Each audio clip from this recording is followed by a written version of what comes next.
So, you live in Chambersburg and you're looking for a dog trainer? Well, you've come to the right place. We're going to walk through everything you need to know to find the right pro to help you and your dog build an awesome life together. Just picture it for a second. You're taking a walk down Main Street, right through the downtown district, and your dog is just trotting along happily on a loose leash. Not pulling, not barking, just enjoying the day with you. Or how about this? You're hanging out at Norlo Park, sitting on a bench, and your dog is just chilling at your feet, completely relaxed, not lunging at every person or squirrel that happens to go by. And listen, that's not some far-off dream. That can absolutely be your reality. Getting results like that all comes down to good training. And the very first step is finding the right person to guide you. All right, so first things first. Before you can even start looking for a trainer, it really helps to understand the basic ideas behind modern, effective dog training. This is the foundation for everything else. You know, the method you're going to hear about the most, and for good reason, is positive reinforcement.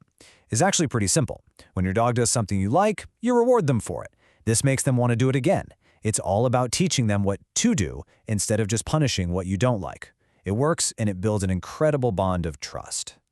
Now, it's really important to remember that training isn't a one-size-fits-all kind of deal. So the first question you've got to ask yourself is, what kind of training setup is actually going to work for my dog, for me, and for our specific goals? You've basically got three main options to choose from. Group classes are awesome for general manners and for getting your dog used to being around other dogs. Private lessons are perfect when you need to tackle a specific problem, like, say, jumping on guests. And then you have board and train, which is a more intensive option where the trainer lays a really solid foundation for you. Okay, so you've got the basics down, and you probably have an idea of what format you might want. So, what's next? How do you actually pick the right person out of all the options? Let's talk about how to evaluate a trainer. Now, here's something you need to know. Pennsylvania doesn't actually require trainers to be certified, but seeing these letters after a trainer's name, that's a really good sign. It means they've put in the time and effort to study and pass some tough exams. And for more serious issues like real fear or aggression, a certification like the CDBC is especially valuable. Okay, treat this like your go-to checklist whenever you're on the phone with a potential trainer.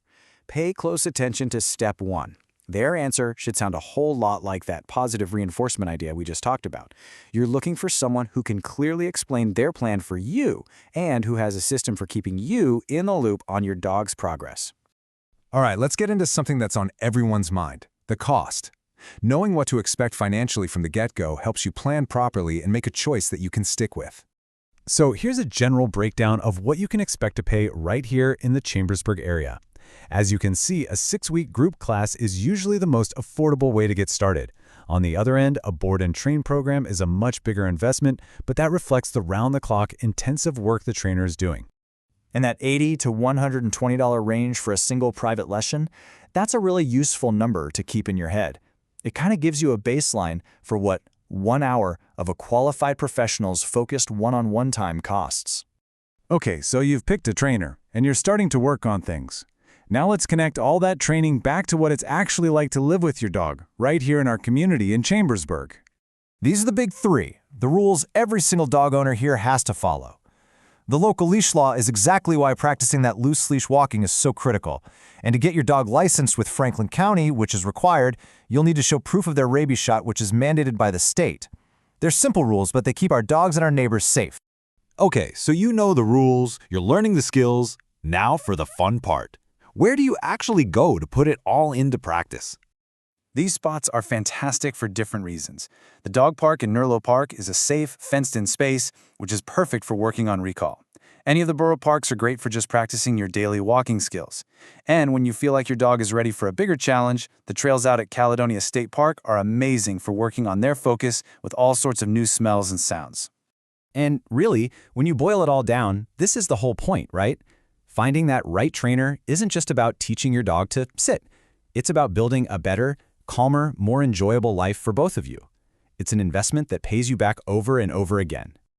So just take a moment and really think about it. What does that amazing partnership with your dog look like in your Chambersburg life? Is it being able to have friends over to your house without all the chaos? Is it enjoying those quiet walks we talked about? Or just feeling confident that you and your dog can handle whatever comes your way? Whatever that picture looks like for you, we wish you the very best on your journey to making it happen.